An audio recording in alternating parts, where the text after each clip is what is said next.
Halo semuanya, Shalom. Selamat datang kembali di channel YouTube PMKO Philadelphia MIPA Farmasi Universitas Hasanuddin. Jadi ini merupakan video kedua yang merupakan sharing kebenaran firman Tuhan yang dilaksanakan melalui video podcasting di channel YouTube ini. Nah, masih berbicara tentang bagaimana kita hidup di tengah wabah. Kali ini tema kita adalah tetap di rumah, tetap bertumbuh. Namun sebelum itu, saya beri kesempatan kepada teman-teman untuk berdoa secara pribadi sebelum kita masuk ke dalam sharing bersama.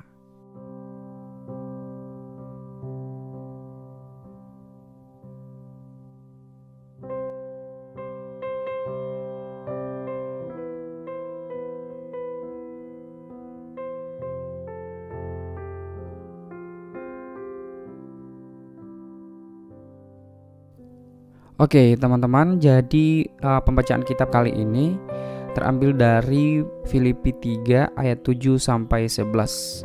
Oke, kita mulai teman-teman ya.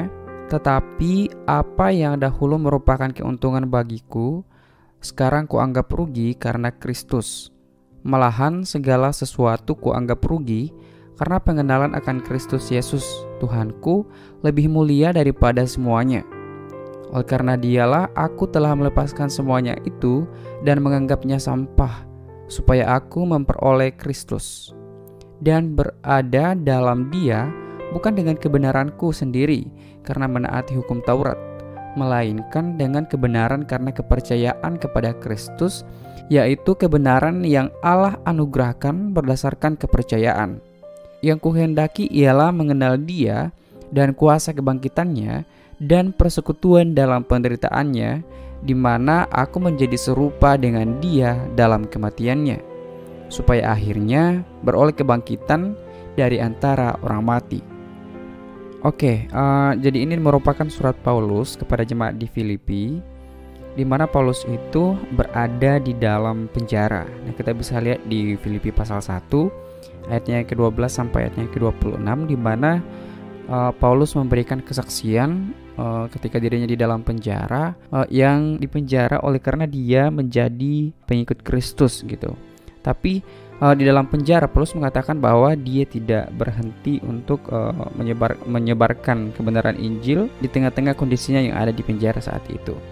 Nah, di bagian kita saat ini berbicara soal bagaimana Paulus tetap memperhatikan pertumbuhan imannya meskipun sedang berada di dalam penjara, yang notabene-nya ya kalau kita perhatikan penjara ya tempat penderitaan, tempat hukuman gitu. Di dalam penjara Paulus tidak bisa bergerak leluasa untuk menyebarkan Injil, untuk memberitakan kabar baik, tetapi Paulus melihat bahwa di dalam penjara ini adalah momen yang baik juga untuk bisa memberitakan kabar baik dengan potensi-potensi yang menurut Paulus bisa dilakukan pada saat itu. Nah, tapi Paulus tidak hanya fokus untuk menyebarkan Injil ya, Paulus juga tetap memperhatikan pertumbuhan imannya secara pribadi.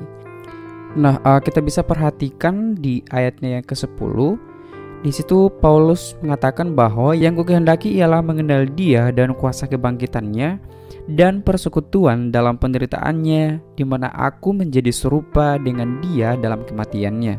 Paulus hanya ingin supaya dia tetap dimanapun dalam kondisi apapun, dia tetap bersekutu dengan Tuhan, tetap mempelajari akan kebenaran firman Tuhan, tetap melaksanakan kegiatan doanya secara pribadi, supaya persekutuan dengan Tuhan menjadi semakin intim.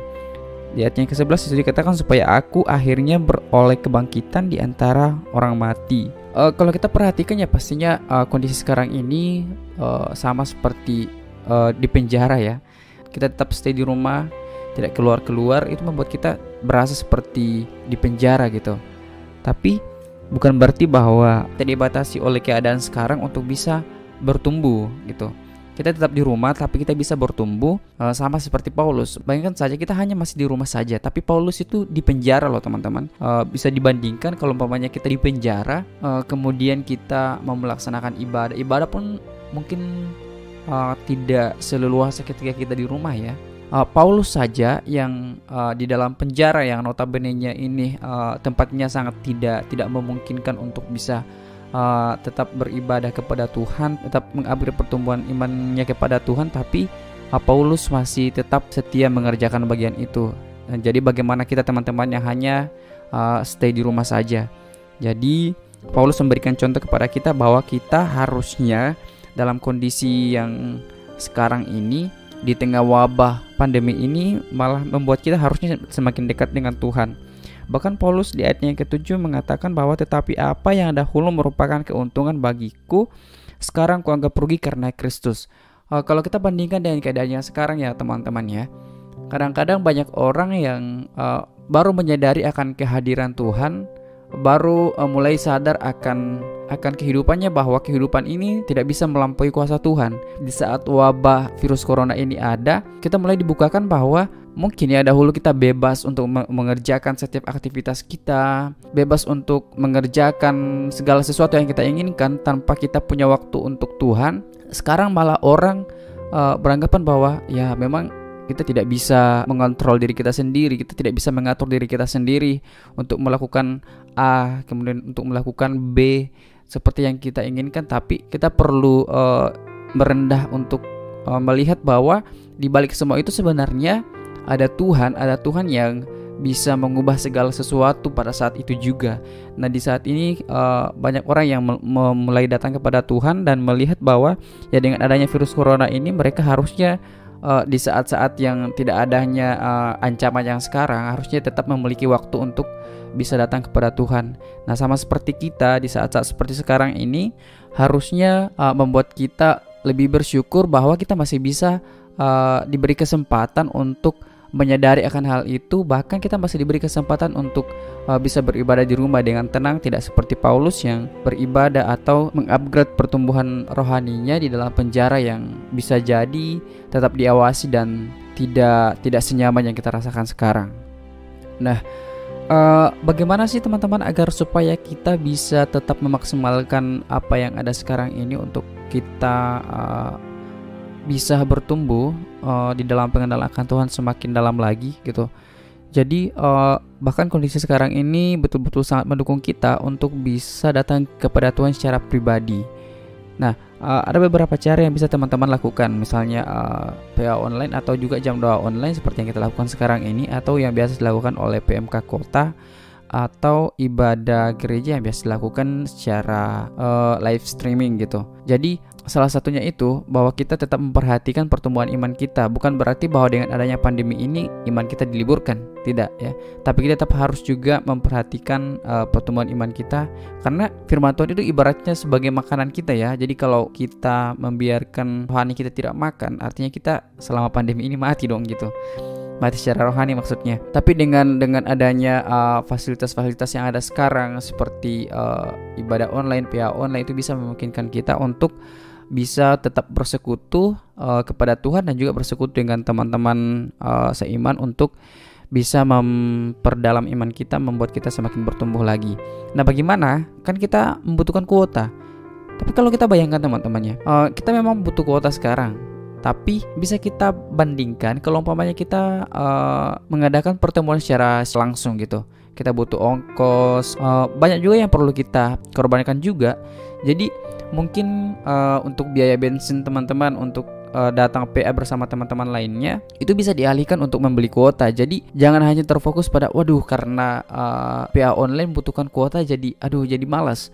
Padahal sebenarnya kalau teman-teman hitung, misalnya ya kalau teman-teman yang naik angkot atau naik ojek online, kendaraan online itu membutuhkan sampai 10.000.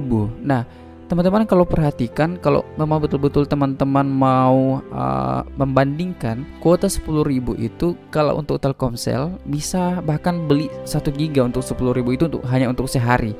Jadi kita beli 1 giga itu kayaknya tidak akan habis untuk kita PA, atau tidak akan habis untuk kita streaming satu materi atau live streaming di ibadah di gereja. Jadi betul-betul kita bisa memanage pengeluaran kita dengan ya tetap sesuai dengan waktu kita mengadakan pertemuan secara langsung gitu. Nah, kemudian yang kedua ya tetap membaca Alkitab juga, dan saatnya sekarang sepertinya waktu yang sangat tepat untuk teman-teman rutin membaca Alkitab gitu. Mungkin yang selama ini sering bolong-bolong baca Alkitabnya, yang sering baca Alkitab satu pasal menjadi setengah pasal saja, yang selama ini ketika belum ada pandemi. Nah sekarang teman-teman waktunya kembali untuk rutin baca firman Tuhan. Karena banyak kan yang bilang, aduh bosan di rumah. Bosan ya, tapi sebenarnya kita tidak akan bosan ketika kita pintar untuk mencari pekerjaan, apalagi ketika kita membaca firman Tuhan gitu. Pastinya ketika kita baca Alkitab 1-2 pasal mungkin ya kita akan berhenti sejenak. Tapi ketika kita merasa bahwa sepertinya tidak ada lagi yang bisa saya bikin, ya kita kembali baca Alkitab. Itu akan sangat bermanfaat teman-teman. Dan ketika teman-teman selesai, ketika teman-teman telah membaca firman Tuhan, pasti ada pengetahuan baru. Kemudian teman-teman ada lagi penguatan yang lebih dalam lagi untuk bisa memperkuat iman kita gitu. Nah cara yang berikutnya adalah dengan membaca atau melihat tulisan-tulisan secara online ya, apakah di warung sate, di ODB, atau di situs-situs Kristen lainnya, atau juga bisa lewat akses materi-materi yang bersifat doktrin di YouTube seperti pemaparan materi dari Pak Bambang atau dari Esther Yusuf. Jadi banyak sekali yang bisa kita akses di YouTube untuk bisa memperdalam iman kita. Namun jangan sampai juga kalau di YouTube kan sebenarnya kita diperhadapkan dengan dua situasi ya. Kita memperdalam iman kita, tapi kita juga bisa memberi tantangan untuk iman kita. Jadi tetap berdoa ketika kita mau mengakses materi-materi pembinaan yang materinya cukup berat, supaya kita tetap diberikan kuasa Roh Kudus untuk bisa memahami seperti yang Tuhan mau, bukan seperti yang kita mengerti secara manusia. Jangan sampai membuat kita malah menjadi orang yang meragukan Tuhan dengan penjelasan-penjelasan rohani yang ada di internet, di YouTube itu, dan juga di beberapa artikel-artikel lainnya. Jadi kita tetap belajar firman Tuhan, tapi kita juga tetap harus berhikmat, tetap harus minta pertolongan kepada Tuhan untuk memimpin kita di dalam pengenalan akan Tuhan. Karena mengakses materi-materi yang berat itu untuk bertanya kepada orang-orang yang biasa kita lakukan, bertanya tanpa langsung dijawab, itu beda. Jadi setelah teman-teman mengakses materi-materi yang berat mungkin di online, mungkin teman-teman bisa bertanya lewat WhatsApp atau alat chatting lainnya kepada teman-teman yang bisa anggap menjawab pertanyaan itu. Tapi jangan biarkan teman-teman terkungkung dalam pertanyaan ketika menghadapi materi-materi yang berat itu, untuk membuat iman teman-teman tergoyahkan gitu. Oke, itu ya cara-caranya yang mungkin kita bisa lakukan selama menghadapi pandemi ini. Kita mempergunakan waktu yang ada, kita memaksimalkan waktu yang ada. Nah, saya mau tantang teman-teman untuk melihat bagaimana perkembangan teman-teman selama pandemi virus corona ini. Misalnya teman-teman mulai dari hari ini dari pembacaan Alkitab ya, teman-teman menandai buat teman-teman yang baru memulai, teman-teman bisa melihat sampai sejauh mana teman-teman bisa membaca Alkitab selama pandemi ini melanda gitu. Jadi teman-teman akan melihat kembali setelah wabah ini selesai. Bagaimana teman-teman? Jadi buat teman-teman yang sudah membaca, teman-teman bisa menandai waktu di mana teman-teman memulai saat ini, hari ini, atau bahkan besok untuk membaca kembali Alkitabnya per pasal atau per 2 pasal atau per 3 pasal. Jadi teman-teman akan melihat bagaimana perkembangan teman-teman membaca Alkitab selama wabah ini gitu, supaya teman-teman bisa melihat gitu, supaya teman-teman bisa melihat progres. Oh ternyata wabah ini bukan hanya membuat saya merasa bosan, merasa sendiri gitu, tapi dengan adanya wabah ini teman-teman bisa melihat perkembangan teman-teman untuk belajar firman Tuhan sejauh mana gitu. Oke teman-teman, mungkin itu saja yang bisa kita sharingkan bersama. Jika ada pertanyaan, jika ada yang mau ditambahkan atau ada yang mau dibagikan terkait pembahasan kita untuk kali ini, silakan teman-teman bisa di kolom komentar atau jangan di live chat ya, karena untuk kita kan ini premier ya, kita kan premier, jadi jangan di live chat bertanyaannya, tapi bertanya di kolom komentar, karena beda ya. Di kolom komentar itu akan tersimpan pertanyaannya, tapi di live chat ini tidak akan tersimpan pertanyaannya. Oke teman-teman, mungkin sampai di sini dulu. Sebelum kita mengakhiri kembali, teman-teman dipersilakan untuk mengambil doa secara pribadi, merefleksikan supaya apa yang kita pelajari bersama pada saat ini betul-betul kita bisa simpan betul-betul kita bisa aplikasikan di dalam kehidupan kita, terutama untuk menjalani masa-masa yang sulit di tengah tantangan pandemi COVID-19 ini. Oke teman-teman, selamat hari Kamis. Selamat melanjutkan kehidupan teman-teman, melanjutkan aktivitas teman-teman. Tuhan Yesus memberkati. Shalom.